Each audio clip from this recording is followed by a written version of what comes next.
So Thoughtbox has decided to do a series of vlog posts over the next year to introduce some of the key education ideas that we've been exploring in our research, to share some best practice from some of our Thoughtbox schools, and to also introduce some of the ideas that we'll be exploring in our new curriculum topics over the next 12 months.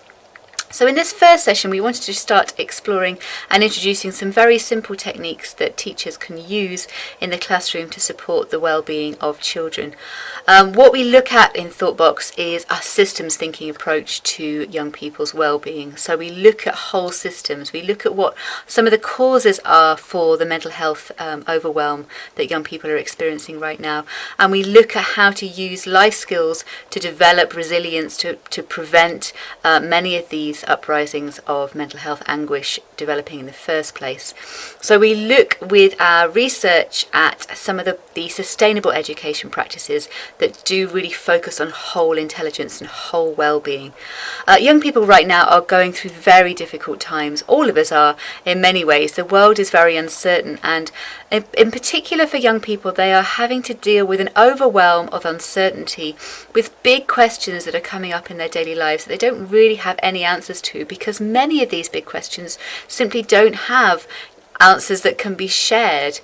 So as well as going through all the general upheaval of growing up in the 21st century, we have a huge amount of complex social, cultural, environmental problems that we're all facing. And so young people are feeling this sense of overwhelm. And we know across our schools that mental health issues are rising, are skyrocketing. We've got 3 children in every classroom being diagnosed with a mental health illness.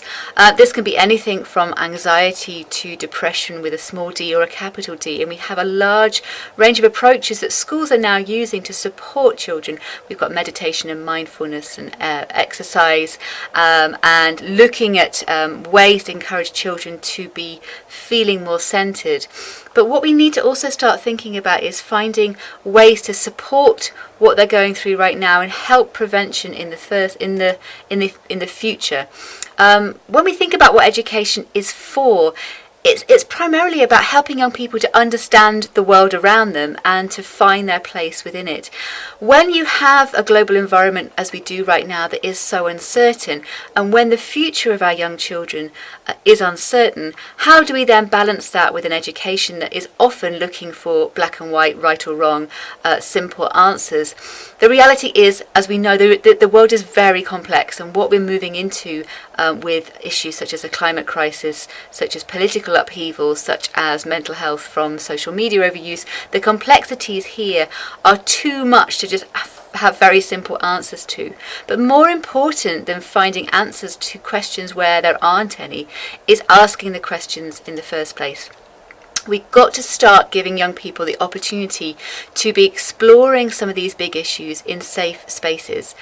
All of us, young and old, need to start coming together and talking about some of the big issues that are happening around the world, and using skills that we can teach in school, such as critical thinking, such as active listening, such as empathic engagement. These skills will help young people not only start to deal with some of the overwhelm of what's happening around them, but also start to see their way into an uncertain future with much more resilience and strong emotional well-being, because they will learn to start making connections.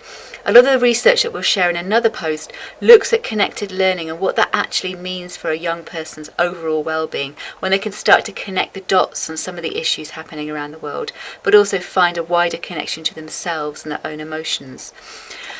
Whilst we are exploring bigger ways of supporting well-being for young people, and whilst Thoughtbox programs are all about practicing these skills, there are some simple things that all of you educators and all of you as parents or as humans of the world really can activate tomorrow, or when you go back to school, or in your dining room at home or kitchen, just to invite conversations into safe spaces.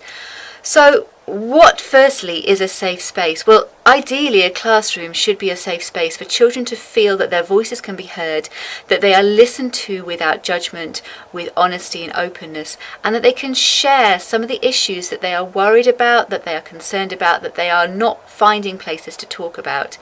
As educators, it is our responsibility to help young people to face the world ahead of them, and so we need to be providing them these safe spaces for them to talk. Now, in many schools, budget cuts have meant that pastoral care has been reduced, and so we've lost some of those vital times in form times, in registration times, where teachers will be just talking to children about daily lives. But it feels, and our research is showing this, more important than ever. We've got to put time back into the classroom. We've got to create safe spaces. We've got to find simple strategies within your classroom that can help children to see that that space, what is shared in that space, is sacred for them, and it's a place where they can really unveil how they're feeling in that moment.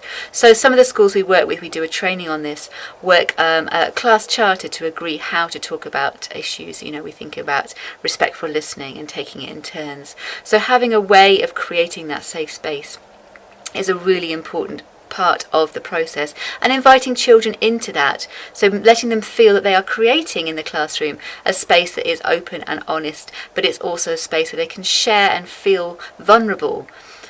Teachers ourselves, we have no answers to a lot of these issues that young people are talking about or thinking about or worrying about, and that's okay.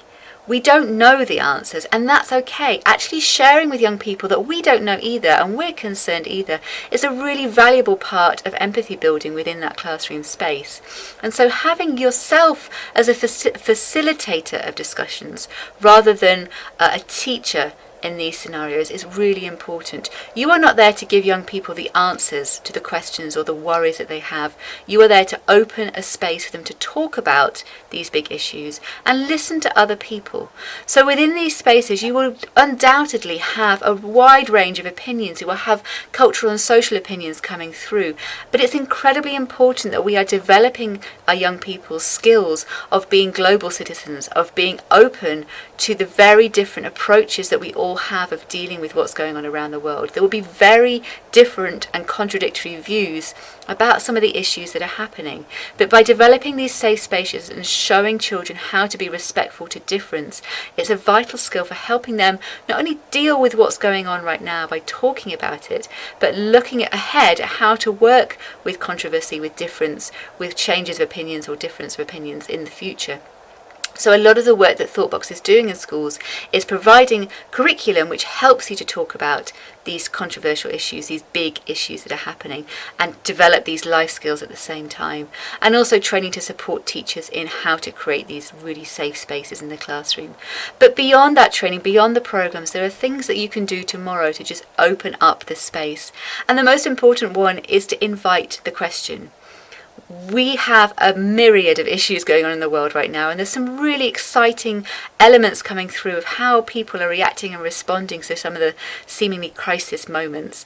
But having that invitation in the first place to talk about them is really important. So when you go back to school, when children share what's been going on over the summer, or when you start talking about things that people have been doing and things that are happening, or when you're looking at the news, don't shy away from the big stuff. Just put it on the table and have conversations about it. And just remember, you don't need to have the answers. You just need to invite the questions. Thank you for listening. Wishing you a wonderful day.